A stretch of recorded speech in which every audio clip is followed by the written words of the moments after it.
మన ముకుందాలో Christmas and new year offer విఏపై ఫ్లాట్ 10% తగ్గింపు. వివరాలకి సంప్రదించండి. నమస్కారం, మీరు చూస్తున్న సుమన్ టీవీ. నేను మీ కీర్తి. నాతో పాటు ప్రముఖ ఆస్ట్రాలజర్ బ్రహ్మశ్రీ నందిబట్ల శ్రీహరి శర్మ గురుగారు ఉన్నారు. నమస్తే గురుగారు. వాగర్థావివ సంపృక్తౌ వాగర్థ ప్రతిపత్తయే జగతః పితరౌ వందే పార్వతీ పరమేశ్వరౌ. ఆదిత్యాయ చ సోమాయ మంగళాయ బుధాయ చ గురుశుక్ర శనిభ్యశ్చ రాహవే కేతవే నమః. శృంగేరి జగద్గురు పీఠాధిపతులకి, కంచి పీఠాధిపతులకి నమస్కారములు తెలియజేసుకుంటూ కార్యక్రమాన్ని ప్రారంభిద్దాం. గురుగారు, జనవరి 14th భోగి పండుగ మనమంతా జరుపుకుంటున్నాం. ఇదే రోజు ఏకాదశి రావడం, ఈ ఏకాదశిని శక్తిల ఏకాదశి అనడం చాలా ప్రాధాన్యత సంతరించుకుంది అంటున్నారు. ఏంటి గురుగారు, ఈ రోజు యొక్క విశిష్టత గురించి, ప్రాముఖ్యత గురించి తెలియజేస్తారా? మనకు అందరికీ తెలిసిందేనమ్మా, ఏకాదశి అనేటువంటిది సమస్త విధములైనటువంటి పాపకర్మలని పటాపంచలు చేసే రోజు. అవునండి గురుగారు. అయితే ఈ యొక్క పుష్యమాసములో అమావాస్య ముందు వచ్చే ఏకాదశిని షట్తిల ఏకాదశి అని అంటారు. అంటే షట్ అంటే 6, తిల అంటే నల్ల నువ్వులు. ఈ యొక్క నల్ల నువ్వులని 6 విధాలుగా ఈ యొక్క ఏకాదశి రోజునే మనం ఉపయోగించుకోవాలి. పైగా మన అదృష్టం ఏంటంటే ఈ 2026 సంవత్సరం మనకు భోగి పండుగతో షట్తిల ఏకాదశి కలిసి రావడం. అయితే కొన్ని గ్రంథాల ప్రకారము ఈ రోజున సంక్రాంతి, అంటే కొన్ని గ్రంథాలు అంటే కొన్ని పంచాంగ కర్తలు చెప్పినటువంటి ప్రకారం సంక్రాంతి పుణ్యకాలం 14వ తారీఖు మధ్యాహ్నం 3 గంటలకి ప్రారంభమవుతుంది. కాబట్టి ఎలాగో ఏకాదశి రోజున ఉపవాస నియమాన్ని పాటిస్తాం. ఈ షట్తిల ఏకాదశిని భోగి పండుగనైనా జరుపుకోవచ్చు, సంక్రాంతి పండుగ విధానం రూపంలోనైనా జరుపుకోవచ్చు. కాబట్టి కొన్ని విధి విధానాలు, ఈ పండుగ కలిసి రావడం అనేటువంటిది చాలా విశేషము అని చెప్పవచ్చు. కాబట్టి ఎలా మనం దీన్ని ఉపయోగించుకోవాలి? ముఖ్యంగా ఇది విష్ణు సంబంధమైనటువంటి తిథి కాబట్టి పరమ పూజ్యమైనటువంటి యొక్క ఏకాదశిని వీక్షించేటువంటి మన సుమన్ టీవీ ప్రేక్షకులు అందరూ కూడా వినియోగించుకోవాలి. అందరూ కూడా దీన్ని ఆచరించాలి. ఎందుకంటేనమ్మా, ఇది సమస్త విధమైనటువంటి పాపకర్మల్ని దూరం చేసేది. దీనికి ఒక గాథ కూడా ఉంది గురుగారు. పూర్వము ద్వారకలో ఒక స్త్రీమూర్తి ఉండేది, ధనవంతురాలు. వచ్చిన వాళ్ళకి ఎవరు అడిగినా కానీ లేదు అనకుండా అందరికీ దానం చేసేది. కానీ దీంట్లో ఒక విధానం పాటించేది. కేవలం డబ్బున్న వాళ్ళకి మాత్రమే దానాది కార్యక్రమాలు చేసేది తప్ప అనాథలైనటువంటి బిచ్చగాళ్ళని, అనాథలని దూరం పెట్టేది. అందరినీ దూరం అసహించుకొని దూరం పెట్టేది. ఈ నోట ఆ నోట కృష్ణుడికి తెలిసింది.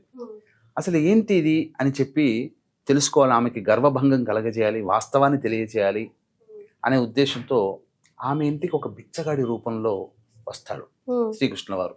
వచ్చి అమ్మ భవతి భిక్షాందేహి అని శ్రీకృష్ణుడు అడుగుతాడు. ఆమె ఏం లేదా పో పో పో పో అనేస్తుంది. అలా ఉదయం నుంచి మధ్యాహ్నం వరకు అలాగే అడుగుతుంటే తట్టుకోలేక ఆయన భిక్ష పాత్రలో ఒక మట్టి ముద్ద తీసుకొచ్చి వేసేస్తుంది. అంటే అవమానించి పంపించేస్తుంది. సరేలే అమ్మ అలాగే కానీయమ్మ అని చెప్పి నవ్వుతూ వెళ్ళిపోతాడు. తర్వాత ఇంట్లోకి వచ్చి ఆహార పదార్థాలు అందరికీ అంగరంగ వైభవంగా భోజనం పెట్టాలని ఆ రోజు తలంచుకుంది కాబట్టి అప్పుడు ఆ వచ్చిన వాళ్ళకందరికీ అన్నదానం చేద్దాం ఇంట్లో కూర్చోబెట్టి అని అంటే ఏ పాత్ర తీసినా అన్ని మట్టి ముద్దలే కనబడ్డాయి. ఇన్ని మట్టి ముద్దలు కనబడేసరికి అప్పుడు ఆమె గుర్తుకొచ్చింది, నేను ఆ భిక్షగాడికి మట్టి ముద్దను దానం చేశాను, అందుకే నా ఇల్లంతా మట్టి ముద్దలతో నిండిపోయింది అని చెప్పి ఏ పదార్థము వండినా మరుక్షణానికి అది మట్టి ముద్దగా మారడం ఆమె చేతి మించి. ఆమె ఎవరైనా ఇచ్చింది చేతి నుంచి తిందాం అనుకున్న చేతిలో పెట్టుకోగానే మట్టి ముద్దగా మారడం. ఆహారం దొరక్క కుంగి కృషించిపోయి అనారోగ్యగ్రస్తురాలు అవుతుంది. అప్పుడు ఆ యొక్క కృష్ణ భగవాను దగ్గరికి వెళ్ళి ఇలా జరిగిందంతా చెబితే అప్పుడు శ్రీకృష్ణుల వారు, అమ్మ ఆనాడు నువ్వు బిచ్చగాడి రూపంలో వచ్చింది నేనే, కాబట్టి ఆ బిచ్చగాడిగా నువ్వు అసహించుకున్నావు. కానీ నీ యొక్క ప్రాయశ్చిత్తం, అంటే ఒకసారి ప్రాయశ్చిత్తం ఇంకా జరిగిన తర్వాత మళ్ళీ నువ్వు తప్పు చేయకూడదు, ఇంకా నీ యొక్క జీవితం అంతా దానాది కార్యక్రమాలకే వినియోగిస్తాను అని అంటే నేను చెప్తానమ్మా అనగానే తప్పకుండా ఆచరిస్తానంటే షట్తిల ఏకాదశి రోజున నీవు విధి విధానంగా విష్ణు భగవాన్ల వారిని నీవు ప్రార్థించు. ఆ షట్తిల ఏకాదశి సందర్భంగా ఎటువంటివి చెయ్యాలని చెప్పి ఆమె చేత చెప్పడము, ఆమె చేత చేయించడం జరగడం వల్ల ఆమె సంపూర్ణముగా రోగ విముక్తురాలయ్యింది. అలాగే అనంతమైనటువంటి ధన సంపత్తితో అందరికీ కూడా లేదు అనకుండా అక్కడ ధనిక పేద అనే వర్గం లేకుండా అందరికీ కూడా దాన కార్యక్రమాలు చేసి అంతిమున మోక్షాన్ని పొందింది. ఇది సాక్షాత్తు శ్రీకృష్ణుల వారే ఆమెకి తెలియచేశాడు.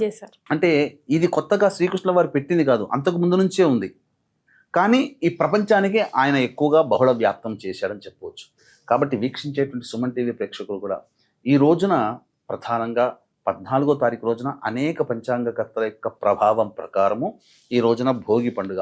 కొంతమంది పంచాంగకర్తల నిరయనమానం ప్రకారము 14వ తారీఖు 3 గంటలకి ఉత్తరాయణ పుణ్యకాలం ప్రవేశిస్తుంది. కాబట్టి అవకాశం ఉంటే ఈ రోజున ఉపవాస నియమాన్ని పాటించండి.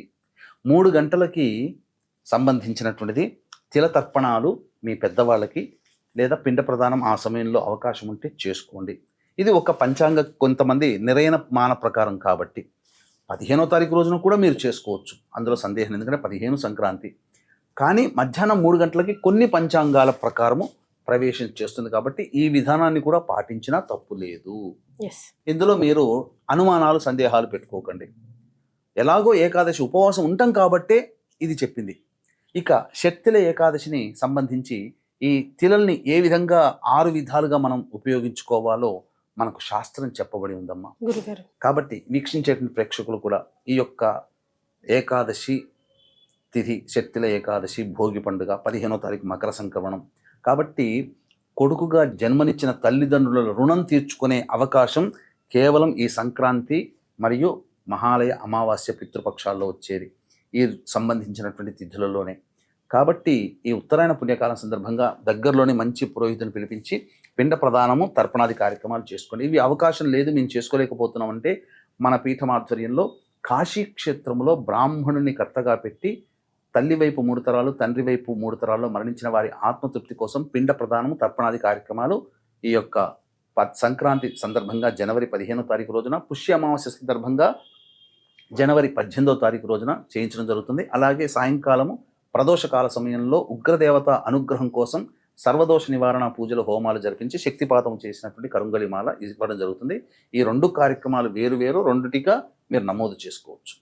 ఇక ఈ షట్తిల ఏకాదశికి సంబంధించినటువంటిది మనం చేసేటువంటిది ఏంటంటేనమ్మా, ఉదయాన్నే లేచి 14న లేచి కాలకృత్యాదులు తీర్చుకొని సూర్యాస్తమయం కంటే ముందే, ఎందుకంటే సూర్యోదయానికే ఏకాదశి వచ్చింది, ఆల్రెడీ ఉండిపోతుంది. గత క్రింది రోజునే 13వ తారీఖుకే సాయంత్రం వచ్చేసేసింది. కాబట్టి సూర్యోదయ పూర్వమే లేచి కాలకృత్యాదులు తీర్చుకొని స్నానం ఆచరించాలి. ఈ స్నానం ఆచరించే విధానంలో మనం చేసే బకెట్ నీళ్ళల్లో తిలలు వేసుకొని స్నానం నల్ల నువ్వులు వేసుకొని స్నానం ఆచరించాలి. లేదు నల్ల నువ్వులని శరీరంగా తల మీద పెట్టుకొని ధారగా మన శరీరం మించి రావాలి. ఒక 10 లేదా 20 గ్రాముల నల్ల నువ్వులు మనం నెత్తి మీద పెట్టుకొని స్నానం ఆచరిస్తే మన ఒంటి మీద గుండా ఆ యొక్క నల్ల నువ్వులు మన శరీరం దాటి వెళ్ళాలి. ఇది ప్రధానంగా. ఇక మొదటిది. ఇక రెండవది, బయటికి రాగానే నల్ల నువ్వులు కొన్ని పిండి చేసుకోవాలి.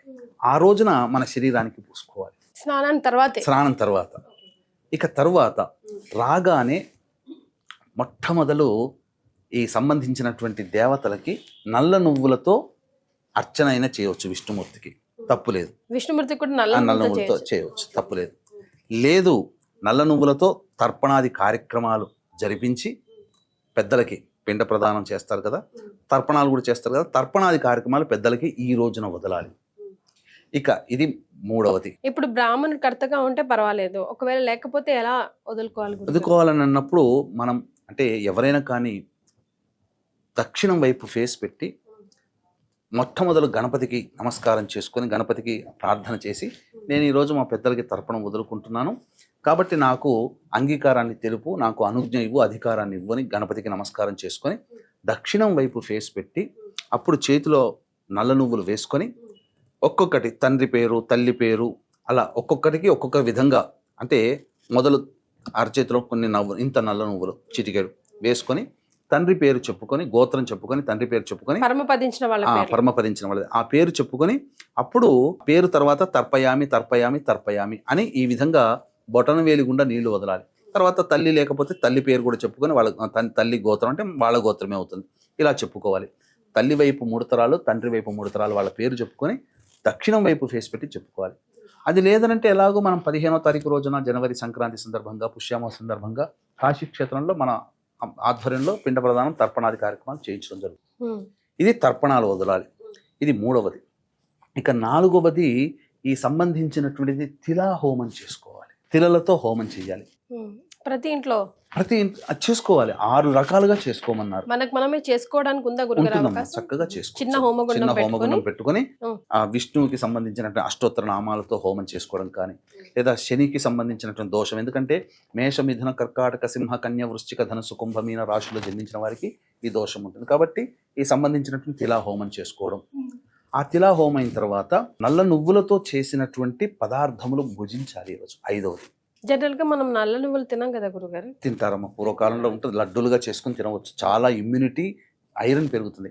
భోజనానికంటే ముందు నల్ల నువ్వుల్ని బ్రాహ్మడికి దానం చేయాలి. 5వది నల్ల నువ్వులు దానం చేయడం. 6వది నల్ల నువ్వులతో భోజనం చేయాలి. సంబంధించిన పదార్థాలు, పిండి వంటలు పూజించడం. 6 రకాలుగా నల్ల నువ్వుల్ని ఈరోజు ఉపయోగించుకోవాలి. ఇది విధానం అమ్మ. షట్టిల ఏకాదశి కొన్ని పంచాంగాల ప్రకారం మకర సంక్రాంతి మధ్యాహ్నం 3 గంటలకి ప్రారంభమవుతుంది.